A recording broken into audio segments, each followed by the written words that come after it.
I think that's great because you helped us understand, like, how the public and the private sector, and leadership in those areas can collaborate to create more opportunities here. Of the things that you touched on there, what do you think is maybe the most important point of emphasis that leadership needs to focus on that you just mentioned, for us to really kind of elevate and amplify this opportunity? I think it would be what you just said, amplifying it, right? So when we look at, and I'm putting on my GPI hat, right? Like, so we want to expand businesses that are here. We want to attract businesses that are here, and we know we're competing with other regions, right? And so it's important for us to amplify our voices because we know other regions are competing for those same jobs, right? And so I think it's important for both the public and the private sector, and to a lesser degree, even the philanthropic sector, to promote this region, and in all those areas I just discussed, right? To say, hey, we are open for business. You will succeed here. You'll do well here, and really, you'll win a championship, right? Yeah. So these companies have an opportunity. They're free agents, right? And they can go anywhere they want. And so it's important for us to say, hey, you'll get you'll be a champion here in Portland. Yeah. The next spot I want to go to, it's kind of a two-parter, but I'm going to start with you, Angela. Sports thriving throughout the state. As example, we just hosted the World Championships. We hosted the World in Eugene, Oregon, something that has been a vision for over a decade and was secured back in 2015 and got postponed 1 year because of COVID and everything.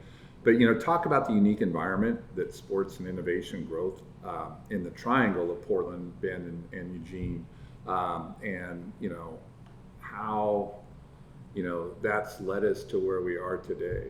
Yeah, I think it's hard to articulate because it really is just so embedded in who we are as a people. Whether you're somebody who likes to participate in or be a fan of the more traditional sort of stadium type sports, arena sports, or whether you're an outdoorsman and hunter, fisherman, and or both. They're not mutually exclusive here. I mean, it's just there are very few people I come across, and maybe they're just afraid to speak up because it's so strong otherwise, but who aren't enamored with this sort of outdoor or sport or athletic or human personal well-being recreation piece. It's just a big part of who we are. So when you think about that triangle, again, the points of connectivity are so important, and the championships the World Championships is a great demonstration of what can happen when the state comes together, because that didn't happen by accident. That took a lot of foresight. It took a lot of hard work. It took legislative action and support in the governor's office. It took local organizing committees, countless numbers of volunteers who gave their time to help make that go off without a hitch. And it's sort of in the culture and in the vibe here. And I think that's part of, when he talks about making sure we're maintaining Oregon as a place where those companies can come and grow and thrive and sustain and not choose to go elsewhere. It's thinking about how we can leverage that culture and what's embedded here, and how those folks who are maybe just consider themselves consumers and fans, how can we help them be part of the conversation about the policy or the investments or the things the state needs to do to sustain and grow that ecosystem. No, one of the things that I really was excited about, the point of view you both brought to the worlds, obviously it was an event that largest non-Olympic track and field event, be the third largest sporting event in the world, global audience of over 1 billion viewers over the 10 days. Only 20 million of those in the U.S. Right. So really a huge global opportunity, one that Travel Oregon really leaned into from a tourism and awareness of Oregon, come visit us type thing. But you guys really looked at it from a business lens. And, we had over 200 countries here, a huge global audience, not just on television, but in person. And, Monique, you did something I think was really unique about, identifying prospects in this ecosystem that aren't part of it yet, but are in the industry, and targeted them to bring them to Portland and to Eugene during that time. I mean, talk a little bit about the inspiration behind that. Obviously it's what you guys do day to day, but like, what was it that clicked to get all those 4 or 5 companies here for that same week? Yeah, so we brought 4 companies in, a UK-based company, a Texas company, a Canadian, and a Chinese company.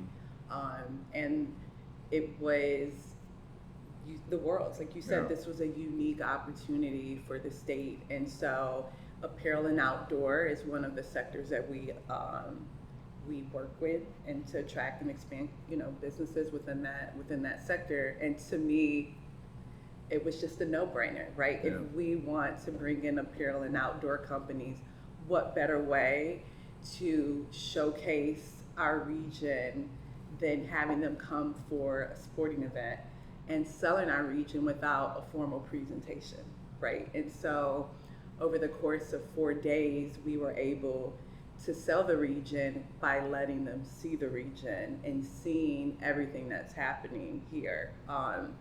And so how do we get to the companies? We use our own data intelligence that we have access to. We talk to people in the industry. Who are those companies that have to be here?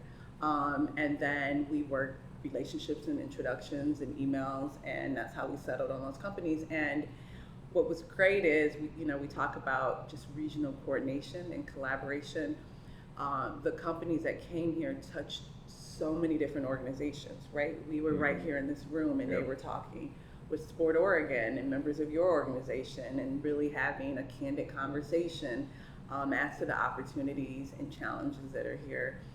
We talked to the Blazers, we talked to the Timbers and the Thorns about the culture and the fan experience here, and what that means to be a part of the culture if you were to come here. Travel Oregon, Travel Portland, right? There were just so many organizations that were part of the success of our tour that we had, but they are part of the success of this ecosystem here in the region. Yeah, and talk a little bit, you touched on some of the partners, but as you organized that trip, I mean, it was a big group of the ecosystem coming together, kind of putting competitive things down, plus the ecosystem of business in the state, whether it's Angela's organization or it's the Port of Portland or, Travel Portland, all those people, Delta Airlines leaned in. I mean, it was really it was a huge group effort to pull all the resources together to make this happen and make it desirable too. Yeah, and they enjoyed it, right? Yeah. And so it was the first time that GPI had what we call a FAM tour, a familiarization tour, via direct outreach. And it was, again, it was a no-brainer to do it, and I think it's something critical that we have to do every time we have the opportunity here. And obviously Nike and Columbia and Adidas and all that, but some of the key voices that they heard were some of the more recent companies to arrive in the Portland area and take root, put down a foundation here, whether it was as a headquarters for North America or global, but or as a key business unit, especially around design and sourcing and so forth. So talk to us a little bit about like the companies that sat in this room at the table and why it was so important for them, because it's one thing to talk to the foundational kingpins, if you want, of the industry, but that have been here 30, 40, 50, 60, in case of Columbia Sportswear, since the 30s. But what about that voice of the company that just came in the last handful of years and is finding success? Yeah, so we heard from Lululemon, we heard from Arc'teryx, and we heard from On, and all 3 of those companies are new to the region. I would say less than 2 years. Less than 3 years for sure for all of them. And so to hear from them is much more relatable, right, than to hear from the larger anchor companies that are here. And I'll say, in those 3 companies, they want to be a part of attracting more companies here, because they understand that they too would become a beneficiary of the ecosystem expanding, right? And so it's great, again, that you have more of a collaborative spirit than this competitive spirit that you do see in a lot of industries. And I think that's partially the culture of Portland as well.